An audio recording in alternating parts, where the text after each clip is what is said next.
So we've talked about multiplication. The sort of natural follow-up to that is, well, what about division? And how do we handle derivatives of quotients?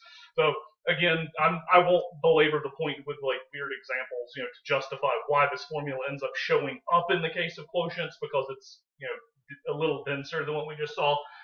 Anyhow, so we've got the derivative with respect to x of, one function divided by another, f of x over g of x. So our formula here looks a little familiar. So we've still got that same kind of each thing having its turn with a derivative taken.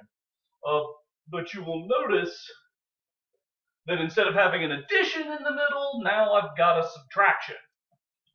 And then it being a quotient, it kind of makes sense that we have a denominator to this thing, so it's going to end up looking like this guy. So f prime times g minus f times g prime. Do note in this instance that unlike the product rule, it really does matter about the order of these things. Yeah, that, addition doesn't matter what order we do it in. Subtraction, 2 minus 3 and 3 minus 2 actually are different numbers, right? So we got to be a little careful with that. So keeping track of the top and the bottom is a big deal. So falling back on my goofy mnemonic stuff for this, if you think of this as high over ho, you have Hody high minus Heidi ho over ho ho. Not quite Santa Claus. Again, it's not strictly necessary if you just want to ignore what I just said. That bit, it's okay. Anyway, so we got this formula here, again, with the benefit of the bestest friend and the assumption that you pretty much constantly have it with you. It's not like you need to commit this formula to memory. So now that we've got it in place, let's take a look at some examples. So one of our most straightforward types of functions we need the quotient rule for is a rational function, like this guy right here. So it's a function of t in this instance. Watch, I'll probably try to write an x in a minute and mess this up. So object-less, it's like a visual aid for you. So we have 2t up top. Down below, we've got the quadratic function t squared plus 4. So again, kind of like I did with the product rule, I've got my f function up top, my g function down below. After you've been at this a while, you may not need to worry about the labeling. All right, so I like to go ahead and fill in my denominator because I'm always worried about forgetting it. So,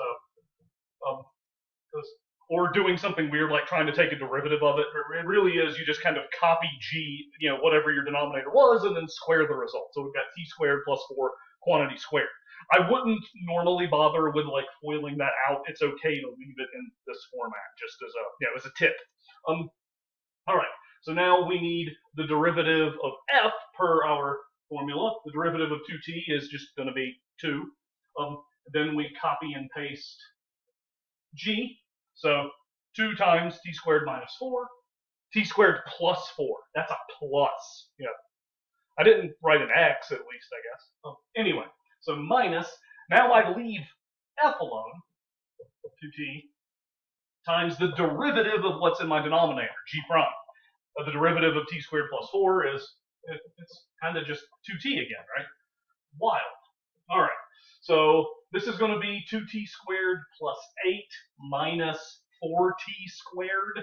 So let's see, so that would give me what, 8 minus 2t squared over t squared plus 4 quantity squared. It's usually good form to try to clean this up a bit. Like I said, I like to combine like terms just to make sure nothing has gone astray or anything like that. So yeah, again, technically I did a little bit of algebra cleaning that up. If you had needed to write out what this numerator looks like before you combine like terms, that's totally understandable. All right, one example down. Let's see what happens if it's not quite a rational function. My friend e to the x is back.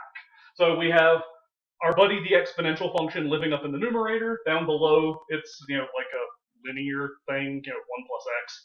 So same as before. There's my f. There's my g. So like I said, that way it flags things out for us. So h prime of x. Again, that denominator, I'm going to go ahead and feed him in there just so I don't forget him. All right. So then we need f prime.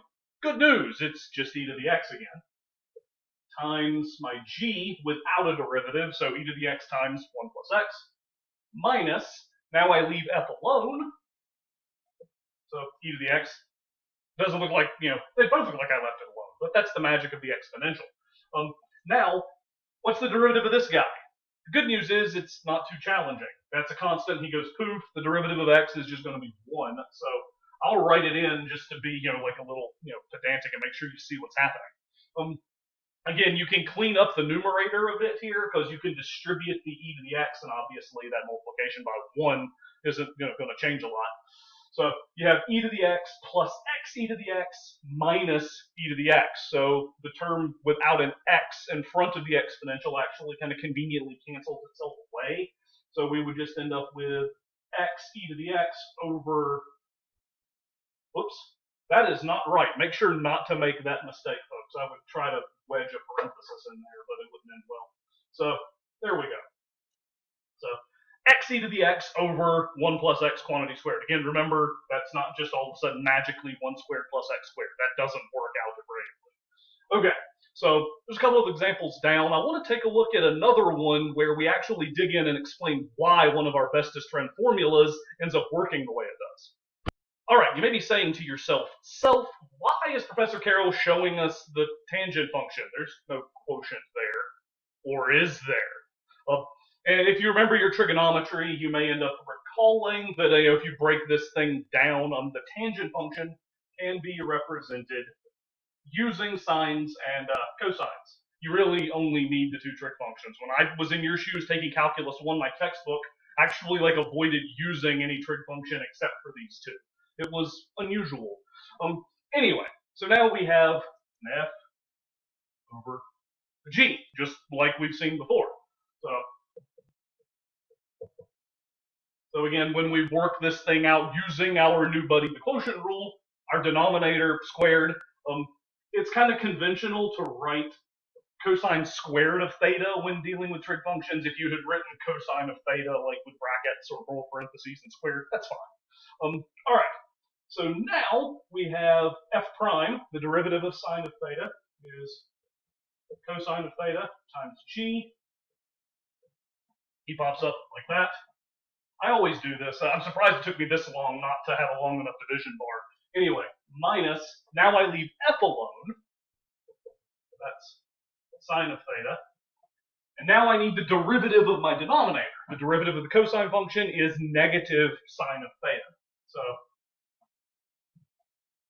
right.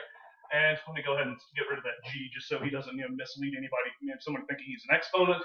Now you can clean this up a little bit. So you have cosine squared of theta, because there's 2 cosines multiplied together. Like I said, that's the convention for writing them. Here we have negative sine times negative sine, negative times negative. We lose that and have a positive up top.